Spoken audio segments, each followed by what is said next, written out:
The auctioneer dropped the gavel at $65, and Delbert Hoxie laughed loud enough for the sound to bounce off the tin roof of the sale barn and come back twice.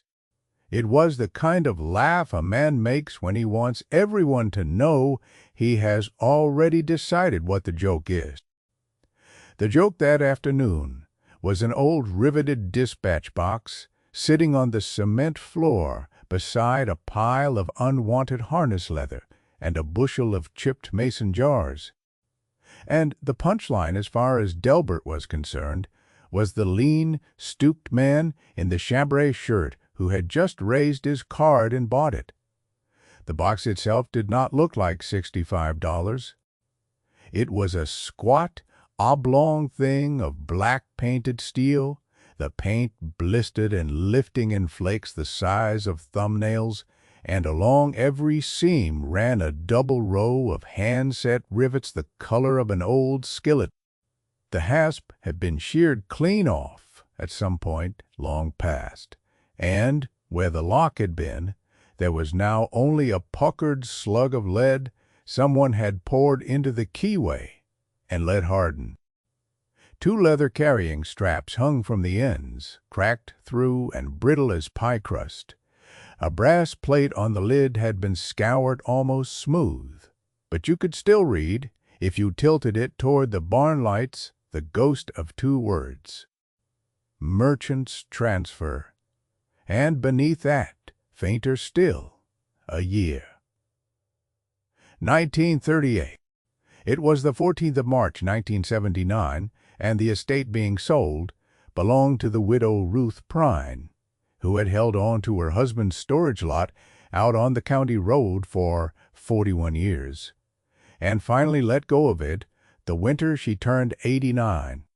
Half the town of Beecher Mill, Indiana, had come out for the sale, some to buy, most to look, and a few like Delbert Hoxie to be seen looking.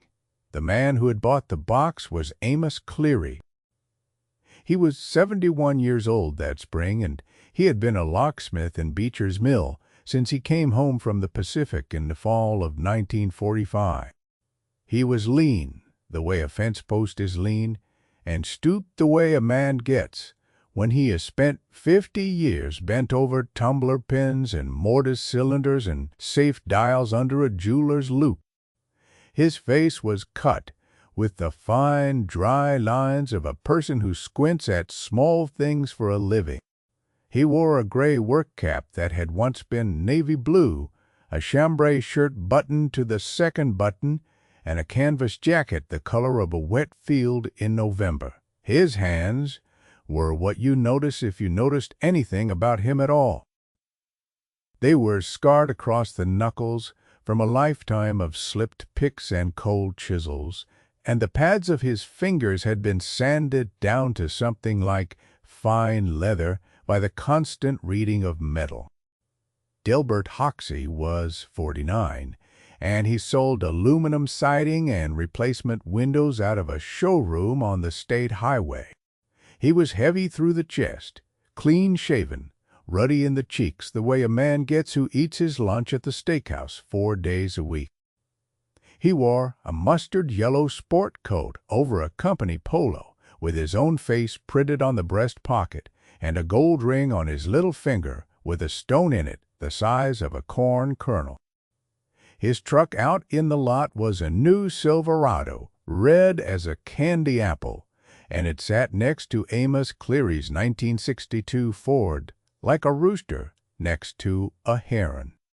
"Well now," he said, loud enough for the back rows, "looks like Amos bought himself a paperweight." He kicked at one of the leather straps, and it crumbled. He laughed again. "What is that, boys? A tin man?" $65 for a tin man that cannot even open its own mouth.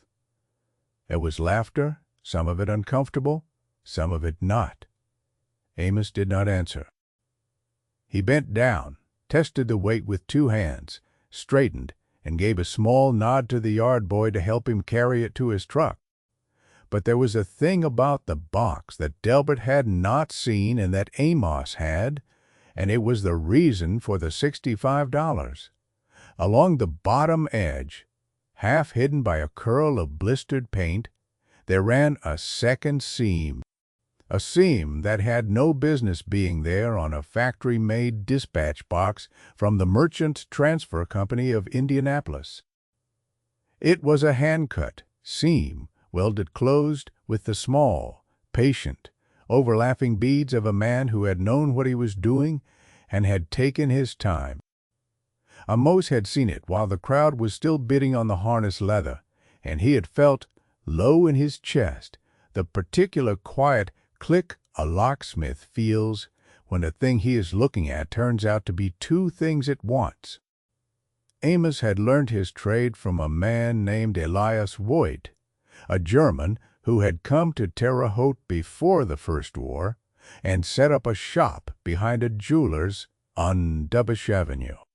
Elias had taken Amos on in 1946, when Amos was still thin from the islands and could not sleep past 4 in the morning, and he had taught him the trade the way you teach a boy to ride a horse, which is to say by putting him on it.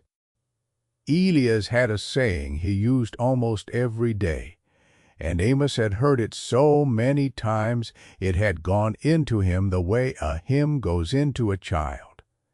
A lock, Elias said, is only a question the maker asks, and every question has an answer, if you are willing to listen longer than the maker was willing to talk. If you have ever known a person like Amos Cleary, a person who does careful work in a world that has stopped noticing careful work, who takes a whole afternoon to do a thing a machine could do in 10 minutes but never quite right, then you already know something about the shape of this story. Stay with me, because what happens next is not the part I want to hurry. Amos drove home slow that afternoon, the box strapped in the bed of the Ford with 2 lengths of yellow rope, and he did not go by the diner. He went the long way, past the old grain elevator and along the river road, because the box was heavier at one end than the other, and he wanted to feel how it rode. A dispatch box. That heavy on one end is a dispatch box with something inside it that is not paper. Amos knew that the way a man who has lifted 1,000 tackle boxes knows which one still has the tackle in it. There is a kind of patience that looks like weakness right up until the moment it doesn't. Amos had lived his whole life inside that sentence. By supper, the story of the sale had already outrun him. Delbert Hoxie had stopped at the diner on the way back to his showroom, and by 6 o'clock every farmer at the counter had heard about the Tin Man and the $65. By the next morning, the phrase was in the mouth of the woman who ran the post office. By the end of the week, you could not go into the feed store without somebody grinning and asking whether the Tin Man had said anything yet. Amos went into the feed store on Thursday for a sack of layer pellets, and Harlan Beek, who had known him since 3rd grade, leaned on the counter and said, "Amos, you going to tell us what's in that thing, or are we all going to have to guess until Christmas?" Amos set his money on the counter and said, "It'll open." And then he picked up his sack and left. Harlan meant no harm by it. He was one of those men who says out loud what the rest of the town is thinking, and the town was thinking that old Amos had finally bought a thing he could not solve. But Amos was not troubled by what the town thought. He had never been in the business of being thought well of. He had been in the business of opening locks. Now, before I tell you how he opened it, you have to know something about who had closed it, because a story like this is not really about the box. It is about the man on the other end of 41 years of silence.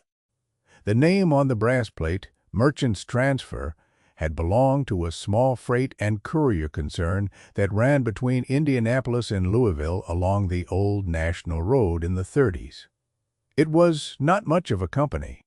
3 trucks, a warehouse, and a bookkeeper named Harold Prine, who was Ruth Prine's husband and who had died on the 22nd of November 1938 when his sedan went off the bridge at Blue Creek in a storm and was found the next morning half submerged with the driver's door open and Harold gone.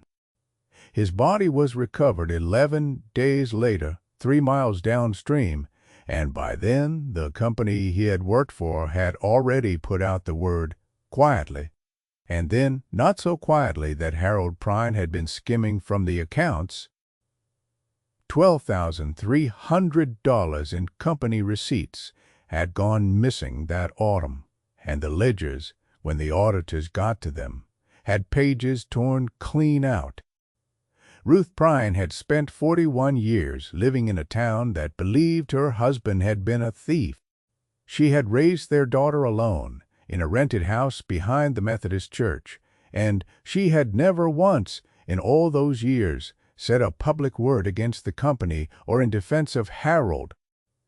She had simply worked at the school cafeteria and paid what she could on the mortgage her husband had left her. And when people stopped inviting her to things, she had gone home and read her Bible and gone to bed.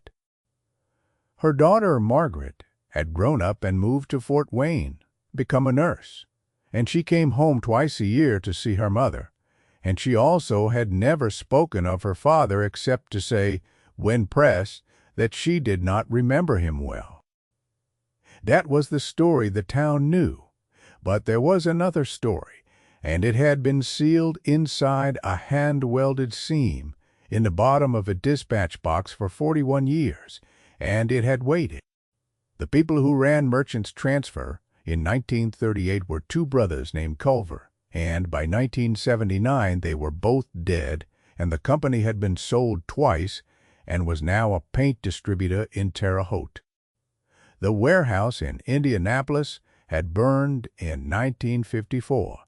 The trucks had gone for scrap, and the dispatch box, which had been Harold Prine's, which had ridden with him every working day in the passenger footwell of that sedan, had somehow ended up in the widow's storage lot, where it had sat under a canvas tarp for 4 decades, because Ruth Prine could not bring herself to open it. When the estate sale came, the auctioneer had rolled it out with the rest, and the widow had not come out that day, and no one had known what it was, or if they knew, they did not remember.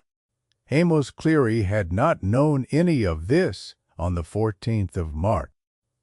He had known only what the medal had told him, which was that a company box had been opened once, a long time ago, by someone who was not a factory, and then closed again by someone who did not want it opened. He set the box on 2 sawhorses in his workshop behind the house, and he did not touch it for 3 days. He looked at it, he walked around it. He sat in the kitchen with a cup of coffee and looked at it through the workshop door. He did what Elias Voigt had taught him to do, which was to let the object explain itself before you asked it any questions. On the 4th day he began. He did not attack the lead slug in the keyway. Whoever had welded the second seam had known that anyone who came for the box would work at the lock first, and would give up when the lock proved dead, and would then take a torch to the lid and destroy whatever was inside. The seam along the bottom was the true door. Amos understood this because Amos had spent his life reading the intentions of dead men through the metal they left behind. He warmed the box slowly with a small propane torch, an inch at a time, along the underside seam, not hot enough to scorch what might be inside, only warm enough to soften 40 years of oxide. Then he took a hand file, the finest one he owned, and he began to work the weld bead down to the parent metal. It was slow work.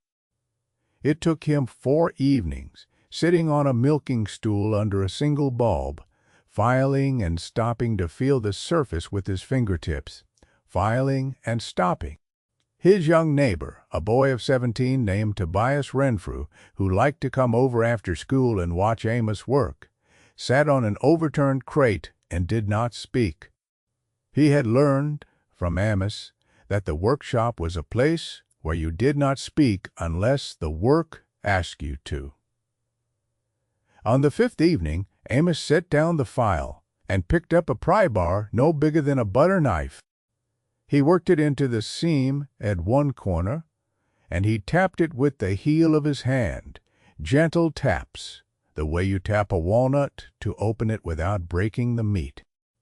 And after a long moment there came from the box a sound like a held breath finally letting go, a soft, dry sigh, as the air of 1938 met the air of 1979 for the first time.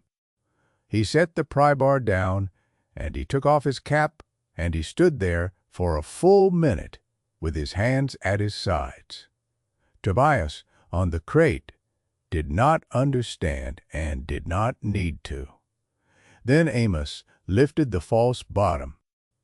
Inside, in a compartment no more than 2 inches deep, laid out as carefully as a man lays out his own funeral clothes, were 3 things. There was a leather wallet, cracked but whole, and inside it a folded sheaf of onion-skin papers. There was a canvas bank sack, small, heavy, tied at the neck with cotton twine. And there was a single envelope, unsealed, addressed in a fountain pen hand to whoever opens this. He sat down on the milking stool. He unfolded the letter inside, and he read it once to himself.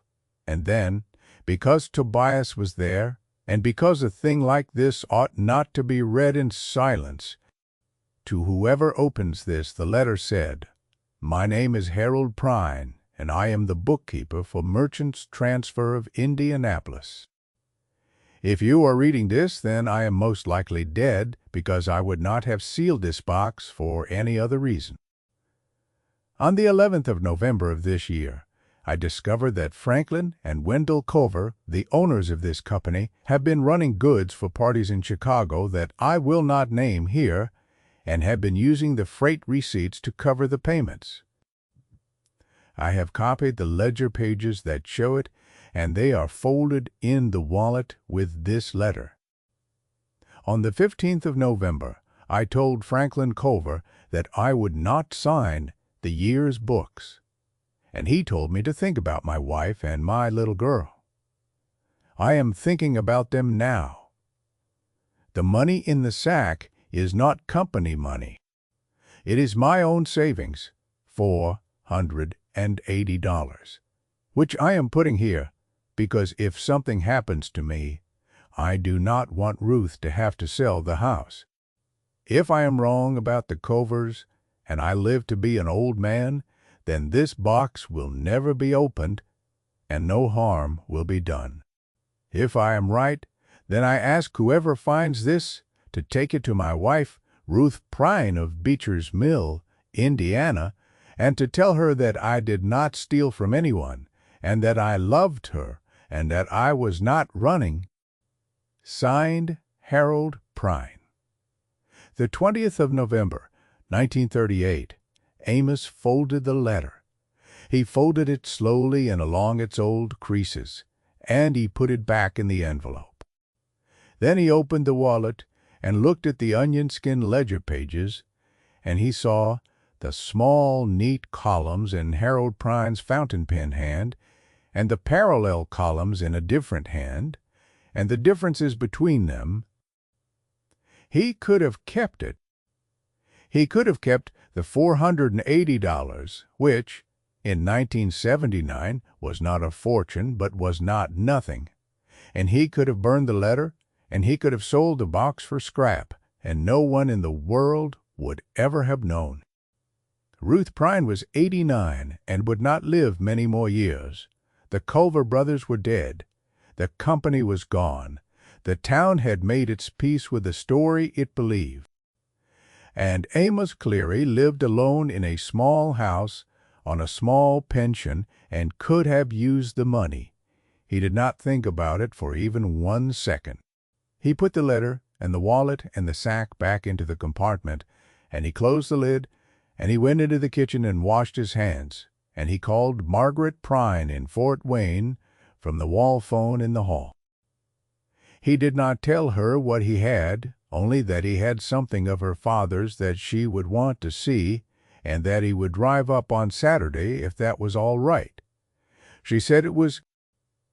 On Saturday morning he drove to Fort Wayne in the old Ford, with the box on the seat beside him wrapped in a wool blanket, and he sat in Margaret Prine's small kitchen, and he put the letter into her hands. She was 53 years old that year, a tall, tired woman with her mother's mouth, and she read the letter twice, and then she put her face in her hands and she cried, not loudly, the way a person cries who has been carrying a stone for a long time and did not know until that moment that she was allowed to set it down.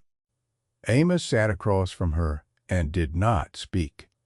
When she was finished, he pushed the wallet and the sack across the table, and he stood up and he said, "Your father asked that this go to your mother. I have brought it as far as I could." Then he put on his cap and he left, and he was on the road home before she thought to ask his name a second time. The ledger pages went to a lawyer in Indianapolis, and the lawyer took them to a newspaper, and the newspaper took them to what remained of the Culver family, and within 4 months the story was in every paper between Louisville and South Bend. Harold Prine, bookkeeper, murdered in 1938, 41 years, cleared. Ruth Prine lived to see it. She died the following winter, and the paper in Beecher's Mill ran her obituary on the front page, and it named her husband as an honest man. Delbert Hoxie said very little. He was seen at the diner less often after that, and the joke about the Tin Man was not repeated in his hearing or anyone else's. His siding business had a bad year in 1981 and a worse one in 1982, and in the spring of 1983 he sold the showroom and moved to Florida, where a cousin of his was in real estate. The dispatch box, after the lawyers were done with it, was placed on a shelf in a glass case in the lobby of the Beecher's Mill Town Hall with a small brass plaque beneath it that told, in 6 sentences, Margaret Prine paid for the plaque herself. Amos Cleary was not mentioned on it. At his own request, he went to see it once, on an evening in October, after the town hall had closed and the streetlights had come on along the square. He stood on the sidewalk in his canvas jacket and his gray work cap, and he looked through the glass door at the box in its case, and he did not go inside. He looked for maybe a minute.